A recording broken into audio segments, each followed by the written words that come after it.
Et bien coucou YouTube, j'espère que tout va bien ici Kazoo Gaming. Et ouais, aujourd'hui on se retrouve pour une nouvelle vidéo sur Oncastarel. En effet, donc dans cette vidéo, on va parler donc de la version 4.3 donc du jeu, puisque en effet, donc ce samedi, il va y avoir donc le live d'annonce. Il va nous présenter en soi donc tous les contenus donc qui sera disponible en version 4.3. Et donc dans cette vidéo, on va voir donc le potentiel kit donc du Blade Mortenax ainsi que les potentiels contenus qui seront annoncés en version 4.3 et aussi donc des potentielles bannières et de mon avis par rapport au retour de ces personnages 5 étoiles, est-ce que ce sont des personnages, est-ce que ce sont de bons personnages 5 étoiles et aussi est-ce que les reruns de ce personnage donc sont plutôt logiques et tu vas voir également donc mon avis final sur Blade Mortenax parce qu'on a fait bon, on s'approche de la version finale de ce personnage-là et donc on a une bonne vision d'ensemble par rapport à son kit. Voilà, j'espère que tu vas bien. Si c'est le cas, n'hésite pas à liker cette vidéo, à t'abonner à la chaîne et activer la cloche de notification pour être au courant des prochaines vidéos qui seront disponibles sur la chaîne. Puisque en effet, à partir donc d'aujourd'hui, il va y avoir donc les éditions des Drip Marketing, c'est-à-dire les annonces des personnages qui seront prévus pour la version 4.4. Et donc on se fera des vidéos là-dessus, évidemment. Aussi, n'hésite pas à me follow sur ma chaîne Twitch également, puisque en effet, donc ce samedi, on sera en live pour React ensemble. Donc ça sera vers 13h30 et on va réagir ensemble au live d'annonce donc de la version donc 4.3 donc de Ancastarel. Donc le lien de ma chaîne Twitch sera disponible en description. Et aussi, avant de vraiment commencer cette vidéo, n'hésite pas à me dire en commentaire est-ce que tu es content du nouveau personnage, des bannières, ainsi que des potentiels événements, enfin, ouais, ainsi que des bannières, et aussi donc de Blade Mortenax, mais n'hésite pas à me dire ça en commentaire, et qui toi tu comptes pull pour la version 4.3. Bon, sur ce, je pense qu'on est parti, donc comme tu l'auras deviné, le live d'annonce, donc ce sera le 22 mai donc 2026 à partir donc de 13h30. Donc, ce sera comme d'habitude un vendredi, donc qui sera disponible. Donc, let's go. Qui sera disponible à 13h30. On a évidemment, donc comme d'habitude, nos 3 codes d'échange donc qui te permettront de récupérer jusqu'à 300 G SLR. Donc, ces derniers sont à échanger donc in-game sur le jeu via échappe. Après, donc code promotionnel, tu échanges les codes.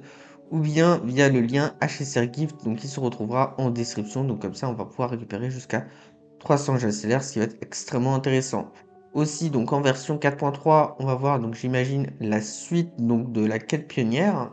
Donc en soi, en version 4.3, donc je pense qu'elle va être plutôt insane, cette quête pionnière, qu'elle va bien nous hyper, puisque en effet, cette quête pionnière, elle va nous permettre de nous montrer le changement donc, de voie pour Blade Mortenax, et on va voir donc comment il va faire pour changer donc de voie et passer en voie de la nihilité. Je pense que celle-ci, elle va bien nous hyper.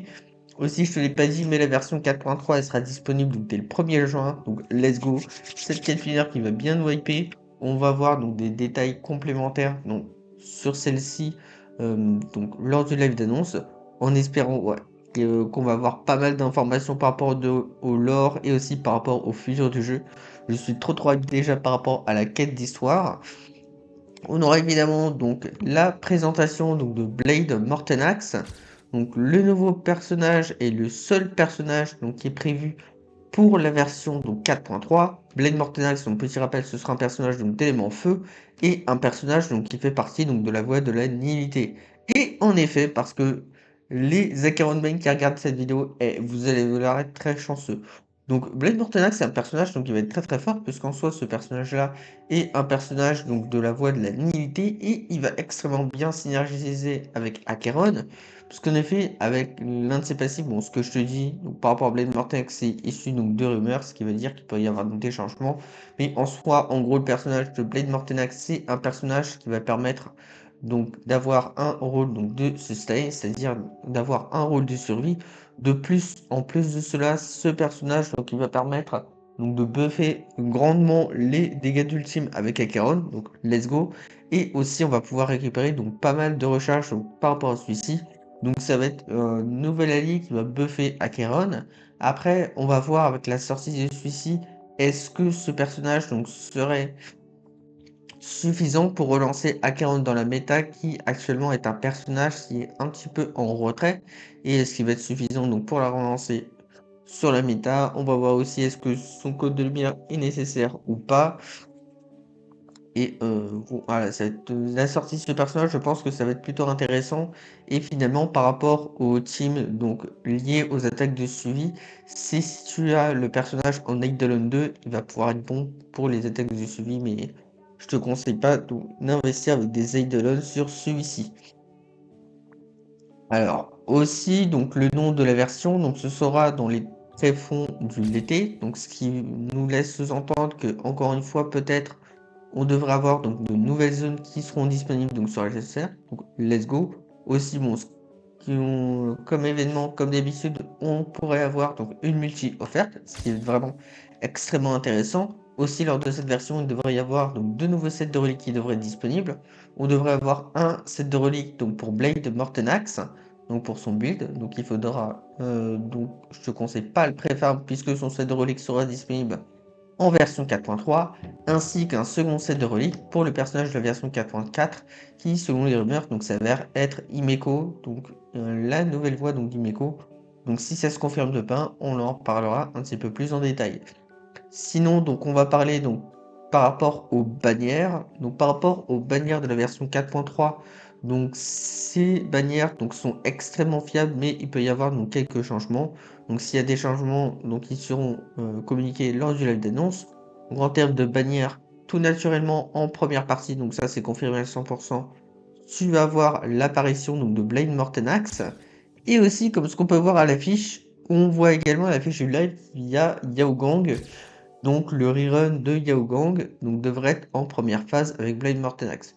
En soi, je trouve que son rerun est plutôt logique de Yao Gang, puisqu'en effet, avec cette version, on avait eu donc Evanescia ainsi que Silverwolf niveau 999, et pour maximiser leur perf, tu as besoin de Yao Gang, et je pense que c'est pour ça que Oyo, ils ont dû mettre Yao Gang, donc le patch d'après. Bon, c'est vrai que pour les free-to-play, donc ça va être terrible, et voilà. Bon, on va voir le rerun de Yao Gang en première partie. Donc Yao Gang qui est un personnage excellent qui va permettre de buffer les pénétrations de résistance, donc d'augmenter tes statistiques donc d'allégresse, et Yao Gang est excellente. Et si tu as d'autres personnages donc de la Voie d'allégresse, notamment donc Evanescia ainsi que Silverwolf niveau 999, et si tu veux maximiser leur perf, bah, Yao Gang est parfaite. Donc Blade Mortenax et Yao Gang en première partie, ainsi qu'en seconde partie, il devrait y avoir donc les reruns donc de Feynon, ainsi que de Sirène.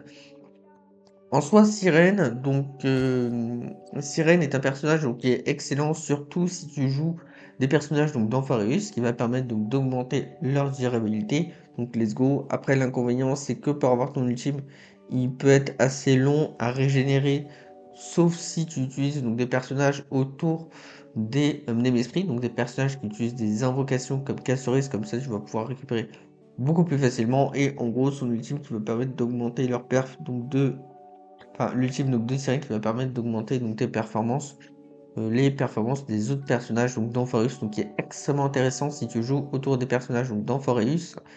Et on va voir donc Feynon. Donc en soi, la team de Feynon est une team qui va être, on va pas se mentir, extrêmement chère.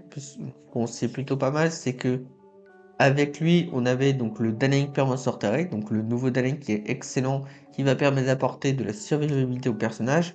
Pour maximiser encore plus ses perfs, après tu as besoin d'avoir deux autres personnages, donc 5 étoiles limitées, donc Sunday, ce qui tombe bien puisque actuellement au moment où j'enregistre cette vidéo, Sunday est actuellement disponible en bannière, donc c'est plutôt intéressant si tu veux invoquer ton Feynon. Et on va voir également Serida. Donc ce qui est plutôt intéressant avec Feynon, c'est que tu vas voir Sunday qui va permettre d'avancer son action, et son ultime qui va permettre donc de régénérer l'énergie et d'augmenter ses statistiques critiques.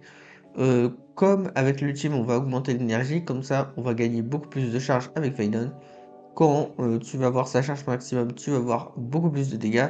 Et aussi, donc l'arrivée de Syrizara va permettre de littéralement doubler les dégâts que tu vas faire, donc ce qui est excellent. Donc du coup, en version 4.3, moi ce que je te conseille d'aller chercher, donc c'est que Sirène, donc ça va risque d'être très très bien si tu veux augmenter la durabilité de tes teams autour donc d'Amphorius. Après, donc si tu veux jouer autour de la voie de l'allégresse qui est très très bien, ce qui est donc lié au gang, si tu as invoqué donc Silverwolf niveau 999 ou bien Evanescia et que tu n'as pas réussi à avoir le personnage, donc ce qui est parfait. Donc Yao Gang pour augmenter la performance de ces deux personnages.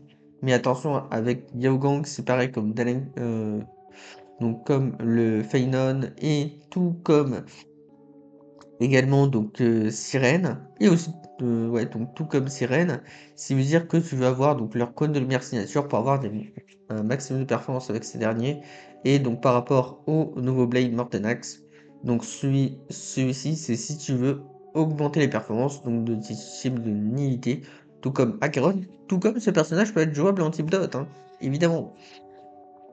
Donc du coup on va voir ça, donc ça c'est mon conseil sur les personnages à invoquer. Et de toute façon, on refera une vidéo donc samedi. Donc n'hésite pas à t'abonner et à activer la cloche de notification. Mais ce n'est pas tout par rapport à la version 4.3. On a également une autre news. Donc celle-ci est officielle et qui nous fait extrêmement plaisir. Donc cette news, elle va concerner donc les contenus permanents, donc l'endgame, puisque ces derniers vont être un petit peu plus compliqués. En effet, puisque, comme ce qui nous avait été annoncé, donc hop, donc, ça nous a été annoncé donc, il y a quelques temps, donc c'était le 28 avril. Donc, je crois que ça devait être quelques jours après la sortie donc, de la version 4.2 donc d'HSR. En soi, on va voir une nouvelle amélioration donc, par rapport à tes modes, à tes trois contenus permanents. En effet, si tu réussis donc, la difficulté maximum donc, des trois contenus permanents, donc Pure Fiction, Fantôme de l'Apocalypse, ainsi que les Mémoires du Chaos, si tu termines la difficulté maximum, tu vas avoir un nouveau niveau donc, qui sera débloqué. Le nouveau niveau, donc ce sera le niveau mode stellaire. Et si tu réussis celui-ci, tu vas pouvoir avoir des récompenses complémentaires.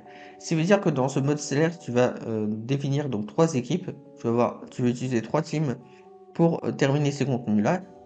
Une team pour chaque ennemi. Et ce qui est plus compliqué, c'est que je crois que leurs PV sont doublés, donc ça peut être vachement plus compliqué. Et si tu termines ces contenus-là, tu vas pouvoir récupérer jusqu'à 100 jets complémentaires, ce qui est plutôt intéressant.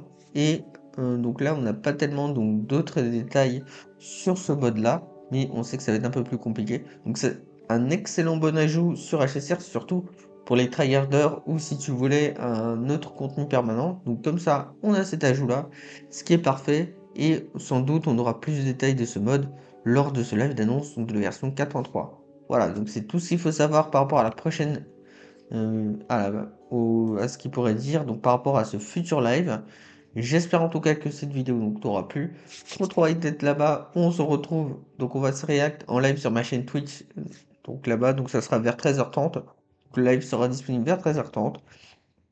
Et sinon nous on se retrouve en vidéo donc demain pour parler du premier drip de la version 4.4.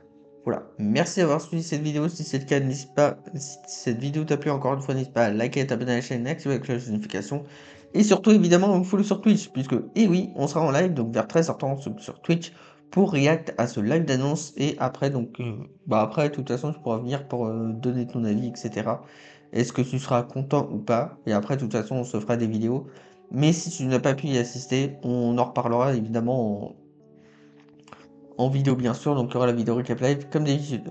Merci d'avoir suivi cette vidéo et on se dit à plus. Bye YouTube.